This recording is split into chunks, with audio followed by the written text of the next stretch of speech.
BJP सांसद ज्योतिरादित्य सिंधिया ने मुख्यमंत्री शिवराज सिंह चौहान के बेटे कार्तिकेय चौहान की जमकर तारीफ की। उन्होंने कहा, कार्तिकेय उस परिवार से हैं जिन्होंने एक पीढ़ी नहीं, दो पीढ़ी नहीं बल्कि पूरा जीवन जनसेवा में समर्पित करने का संकल्प लिया है। सिंधिया यहां पीएसएल के उद्घाटन सत्र को संबोधित कर रहे थे। सिंधिया ने कहा, आज आदरणीय स्वर्गवासी प्रेम सुंदर जी की स्मृति में ये क्रिकेट टूर्नामेंट आयोजित किया जा रहा है और आज वे दोनों जहां भी हों एक गर्व के दृष्टिकोण से अपने पोतों को स्वर्ग से देख रहे होंगे और आशीर्वाद प्रदान कर रहे होंगे कि जनसेवा के पथ पर चलकर मार्ग प्रशस्त करना और क्षेत्र का झंडा बुलंद रखना ये इस परिवार का सदैव संकल्प रहा है।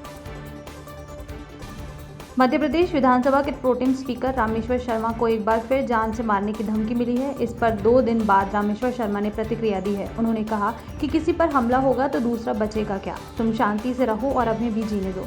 तुम आराम से नमाज पढ़ो और हमें रामायण पढ़ने दो। गौरतलब है कि रामेश्वर शर्मा ने बजरंग दल कार्यकर्ता रिंकू शर्मा को न्याय दिलाने के लिए पोस्ट की थी।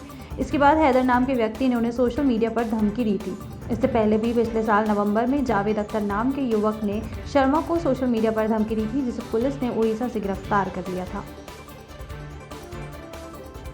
मध्य प्रदेश में बारिश के साथ एक बार फिर ठंड लौट सकती है। ये बे ऑफ बंगाल में बन रहे ईस्टर्नली ट्रफ के कारण होगी। मौसम वैज्ञानिक पीके साहा ने बताया कि इसके कारण मध्य प्रदेश में नमी आएगी। इसके कारण 17 फरवरी से लेकर 19 फरवरी के बीच प्रदेश में गरज चमक के साथ हल्की बारिश हो सकती है। इसके बाद 20 फरवरी से तापमान में गिरावट दर्ज की जाएगी। इसका सबसे ज़्यादा असर भोपाल, इंदौर, उज्जैन और जबलपुर में देखने को मिलेगा। हालांकि अभी दिन और रात के तापमान में इसी तरह उतार चढ़ाव बना रहेगा। कांग्रेस छोड़कर बीजेपी में आए बीजेपी राज्यसभा सांसद ज्योतिरादित्य सिंधिया की आखिरकार मुराद पूरी हो गई है। आज शिवराज सरकार द्वारा सिंधिया को अलॉट किए गए बंगले में सिंधिया का जोरदार स्वागत किया गया। ज्योतिरादित्य सिंधिया राजधानी भोपाल के श्यामला हिल स्थित बंगला नंबर B5 पर पहुंचे, जहां उनका गर्मजोशी के साथ स्वागत किया गया। इस दौरान सिंधिया के साथ उनके समर्थक विधायक और शिवराज सरकार के मंत्री गोविंद सिंह राजपूत, मंत्री तुलसी सिलावट भी मौजूद है। बता दें कि कमलनाथ सरकार में सिंधिया को सरकारी आवास नहीं दिया गया था, लेकिन शिवराज सरकार में उन्हें श्यामला हिल्स में करीब 1.5 एकड़ का बंगला दिया गया है। सिंधिया का ये बंगला पूर्व मुख्यमंत्री उमा भारती और दिग्विजय सिंह के बंगले के पास है और उनके बंगले से बड़ा है। सबसे बड़ी बात तो ये है कि किसी राज्यसभा सांसद को राजधानी में सरकारी आवास मिला है और सिंधिया के एक आवेदन पर सरकार ने उनके लिए बंगला अलॉट कर दिया। वहीं कमलनाथ सरकार में बंगला अलॉट कराने के लिए उनको सरकार कई महीनों तक घुमाती रही।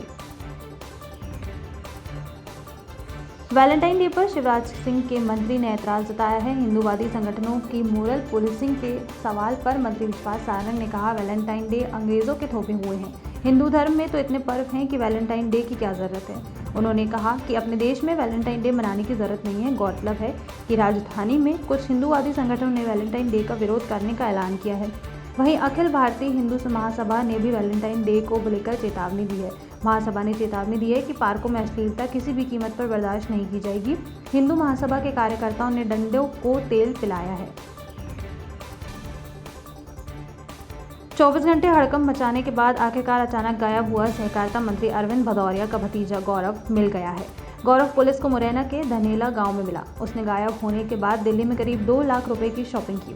उसने एप्पल का लेटेस्ट मोबाइल खरीदा, जिसकी कीमत 1.25 लाख है और करीब 17,000 के जूते खरीदे। बताया जा रहा है कि वो घर से करीब 8 लाख रुपए लेकर भागा था। जानकारी के मुताबिक अपने घर शताब्दीपुरम से भागने के बाद उसने मुरैना के पहाड़ी गांव में तिजोरी तोड़ी। वहां से पैसे लेकर बस से दिल्ली पहुंचा। वहां से शनिवार रात को इनोवा बुक कर वापस लौट रहा था। रविवार सुबह 4 बजे पुलिस ने उसको पकड़ लिया। शताब्दीपुरम में रहने वाले देवेंद्र सिंह भदौरिया का बिल्डिंग मटेरियल, टाइल्स और सैनिटरी का कारोबार है। देवेंद्र सिंह प्रदेश के सहकारिता मंत्री अरविंद सिंह भदौरिया के चचेरे भाई हैं। देवेंद्र का इकलौता बेटा 17 साल का गौरव भदौरिया शुक्रवार को अचानक लापता हो गया था। शाम को जब व्यापारी घर पहुंचा तो बेटा गौरव नहीं मिला। घर की अलमारी देखी तो उसके अंदर रखी तिजोरी भी गायब थी। देवेंद्र ने बेटे को आसपास और दोस्तों के घर पर तलाश किया, लेकिन कोई पता नहीं चला। आखिरकार देवेंद्र ने पुलिस को खबर दी। पुलिस को बताया गया कि तिजोरी में 5 लाख रुपए नकली, सोने के जेवरात, डायमंड और 1 किलो चांदी के सिक्के रखे थे। इसके अलावा तिजोरी में कुछ घर के दस्तावेज भी थे। इंदौर के पीसी सिटी अस्पताल में अजीबोगरीब मामला हुआ। 60 साल के इम्तियाज खान को वैक्सीन लगवाने के तुरंत बाद बेहोश होकर गिर पड़े। जू कर्मचारी इम्तियाज का बीपी उस वक्त 200 के ऊपर हो गया। इम्तियाज को तुरंत एमवाय हॉस्पिटल के आईसीयू में शिफ्ट किया गया। यहाँ उन्होंने बाद में एक आंख से कुछ दिखाई न देने की भी शिकायत की। जानकारी के मुताबिक अब उनकी हालत स्थिर है और खराब हुई आंख से कुछ दिखाई भी देने लगा है। डॉक्टर्स का कहना है कि परेशानी बीपी की वजह से हो सकती है। इम्तियाज की अलग अलग 10 जांचें कराई गई हैं। रिपोर्ट आने के बाद ही उनकी बिगड़ी हालत की असली वजह सामने आएगी। बीजेपी महासचिव कैलाश विजयवर्गीय ने पूर्व मंत्री सज्जन सिंह वर्मा को करारा जवाब दिया। उन्होंने कहा कि सज्जन सिंह वर्मा खिसक गए हैं। दरअसल 11 फरवरी को कांग्रेस के कार्यकर्ता सम्मेलन में पूर्व मंत्री सज्जन सिंह वर्मा ने मंच से कहा था कि कांग्रेस ने अपना मेयर का प्रत्याशी घोषित कर दिया है, लेकिन बीजेपी का महापौर का प्रत्याशी ही नहीं मिला है। इसलिए बीजेपी चाहे तो अपने राष्ट्रीय महासचिव कैलाश विजयवर्गीय को महापौर का चुनाव लड़वा दे। विजयवर्गीय यहां साइक्लोथॉन को लेकर मीडिया से चर्चा कर रहे थे। सज्जन सिंह वर्मा ने कहा कि कैलाश विजयवर्गीय को भी इस बार संजय शुक्ला के सामने मुंह की खानी पड़ जाएगी। इसी का जवाब आज कैलाश विजयवर्गीय ने दिया। उन्होंने भी यही कहा कि बंगाल की मुख्यमंत्री ममता बनर्जी भी खिसक गई हैं। मध्य प्रदेश के लौटे कांग्रेस के सांसद एवं पूर्व मुख्यमंत्री कमलनाथ के बेटे नकुलनाथ का दावा है कि रावण की लंका पर चढ़ाई की योजना मध्य प्रदेश के छिंदवाड़ा जिले में बनाई गई थी। उनका कहना है कि हनुमान जी ने जाम सावली स्थित पीपल के पेड़ के नीचे बैठकर रणनीति बनाई थी। उनके इस बयान पर विवाद खड़ा हो गया है। सांसद के सामने अपना बयान प्रमाणित करने की चुनौती प्रस्तुत की गई है। पूर्व मुख्यमंत्री कमलनाथ के बेटे और छिंदवाड़ा से कांग्रेस सांसद नकुलनाथ ने छिंदवाड़ा जिले के चांद क्षेत्र में रामकथा के समापन समारोह में कहा कि छिंदवाड़ा जिले और रामायण का बहुत पुराना इतिहास रचा है। उन्होंने कहा कि वनवास के दौरान भगवान श्री राम चित्रकूट के बाद दक्षिण की ओर जाते हुए चांद, चौरई और जमतरा आए थे। यहाँ पेंच नेशनल पार्क में उन्होंने कुछ साल गुजारे थे। सांसद नकुलनाथ ने कहा कि हनुमान जी ने जाम सांवले मंदिर में मौजूद पीपल के पेड़ के नीचे बैठकर रावण के खिलाफ युद्ध की रणनीति बनाई थी। बता दें कि मंदिर में लेटे हुए हनुमान जी की मूर्ति मौजूद है। यही 5 ही पीपल के पेड़ भी हैं।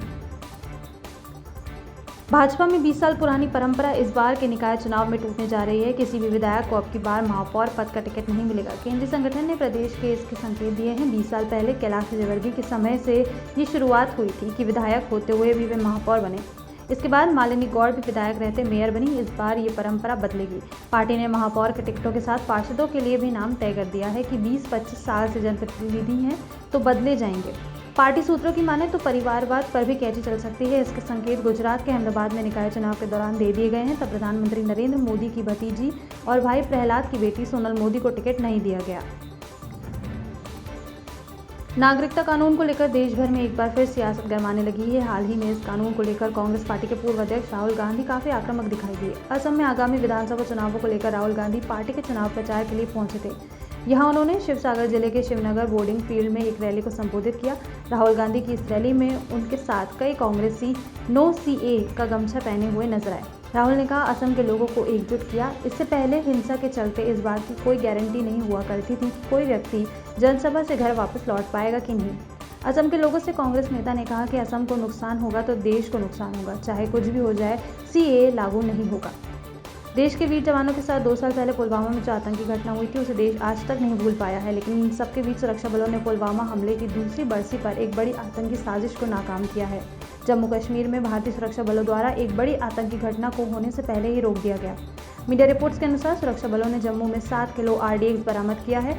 साथ ही जम्मू पुलिस द्वारा एक आरोपी को गिरफ्तार भी किया गया। इस बात की अभी तक कोई आधिकारिक जानकारी नहीं है, लेकिन कहा जा रहा है कि जम्मू पुलिस इसे लेकर शाम तक प्रेस कॉन्फ्रेंस कर सकती है। भारतीय सेना को प्रधानमंत्री नरेंद्र मोदी द्वारा 14 फरवरी को एक बड़ी सौगात दी गई है। पीएम मोदी रविवार को तमिलनाडु और केरल के 1 दिवसीय दौरे पर पहुंचे थे। इस दौरान उन्होंने चेन्नई में भारतीय सेना को 118 अर्जुन टैंकों की सौगात भेंट की। पीएम मोदी ने तमिलनाडु में 3,770 करोड़ रुपए की लागत से बने Chennai metro rail phase 1 extension का उद्घाटन भी किया। चेन्नई में कई योजनाओं का उद्घाटन करने के बाद पीएम मोदी ने कार्यक्रम का संबोधन भी किया। अपने संबोधन में पीएम मोदी ने कहा कि मैं आज चेन्नई आकर बहुत खुश हूं। मैं इस महान शहर में रहने वालों का धन्यवाद करता हूं। गर्मजोशी से हुए मेरे स्वागत के लिए मैं धन्यवाद देता हूं। चेन्नई शहर ज्ञान का भंडार है। पीएम मोदी ने कहा कि आज यहां कई महत्वपूर्ण परियोजनाओं का उद्घाटन हुआ। ये प्रोजेक्ट तमिलनाडु के विकास में महत्वपूर्ण भूमिका निभाएगा।